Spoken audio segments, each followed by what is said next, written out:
दिखता, तेल की भरी हुई मटकी में भी तेल की भरी हुई मटकी में भी पानी का एक बूंद नहीं जाता है, उसी प्रकार श्री कृष्ण के निकट रहने पर भी उद्धव उनके प्रेम से वंचित है। तीसरा प्रश्न है कि गोपियों ने किन किन उदाहरणों के माध्यम से उद्धव को उलाहने दिए हैं। तो गोपियों ने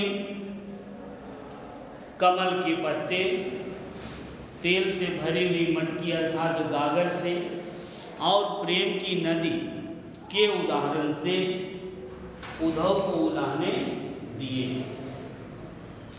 4 नंबर में है कि उद्धव के द्वारा दिए गए योग के संदेश ने गोपियों की विरह अग्नि में घी का काम कैसे किया। तो गोपियों को विश्वास था कि श्री कृष्ण जब मथुरा से वापस ब्रज लौट आएंगे तो उन्हें उनका प्रेम वापस जरूर मिल जाएगा, पर श्री कृष्ण ने उल्टा स्वयं आकर उद्धव के द्वारा, उद्धव के माध्यम से योग का संदेश भिजवा देते हैं। इस उपदेश को सुनकर गोपियों की जो विरह अग्नि है वह और बढ़ जाती है, अर्थात यह उपदेश, योग का जो संदेश है, यह गोपियों की विरह अग्नि में घी का काम किया।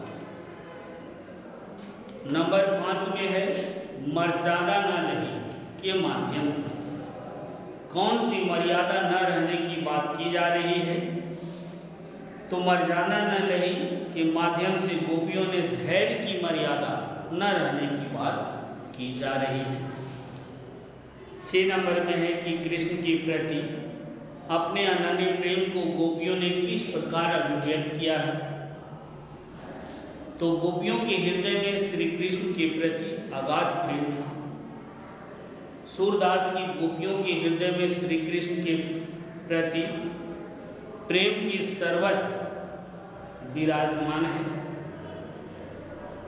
इन पंक्तियों में बहुत सारे उदाहरण दिए गए हैं, जैसे सूरदास अबला हम भोरी गुड़ चाटे स्यों पागी।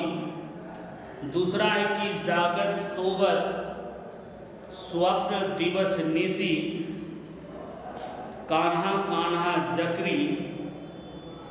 और तीसरा है कि मन क्रम वचन नंद नंदन उर, यह दृढ़ करी पकड़ी। 7 नंबर में है क्वेश्चन कि गोपियों ने उद्धव से योग की शिक्षा कैसे लोगों को देने की बात कही है। तो गोपियों ने उद्धव से योग की शिक्षा ऐसे लोगों को देने की बात कही है जिसका मन अस्थिर और चंचल हो, जिसका मन भटकता रहता। 8 नंबर में है प्रस्तुत पदों के आधार पर गोपियों का योग साधना के प्रति दृष्टिकोण स्पष्ट करना है। तो गोपियां श्री कृष्ण को ही अपना सर्वस्व मानती, सब कुछ। गोपियों के लिए योग संदेश एक मानसिक रोग के समान है, जिसे गोपियों ना तो कभी पहले देखा है और ना ही सुना था। गोपियों के लिए योग साधना कड़वी ककड़ी के समान अरुचिकर है। उनकी दृष्टि में योग संसद चित्त वालों के लिए ही उपयुक्त था। 9 नंबर में है कि गोपियों के अनुसार राजा का धर्म क्या होना चाहिए।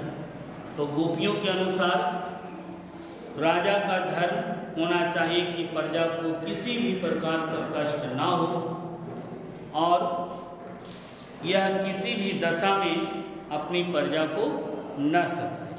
राजधर्म तो यह सो जो प्रजा न जाति सता।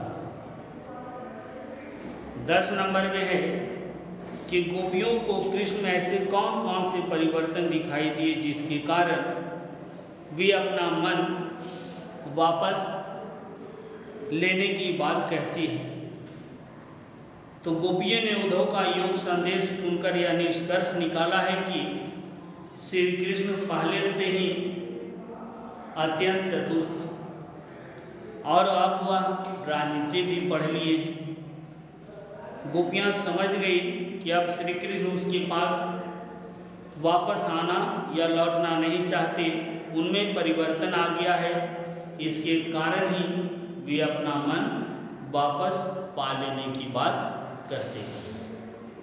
तो बच्चों, ये क्लास 10 का फर्स्ट चैप्टर था और फर्स्ट चैप्टर में मुख्य बातें आप लोगों को बताई गई, प्रश्नों का उत्तर भी समझाया गया। जितना हो सके इसे आप लोग पूरा कर लेंगे और फिर हम कल दूसरा चैप्टर में आवेंगे। एक कहानी से लेंगे हम लोग नेताजी का चश्मा।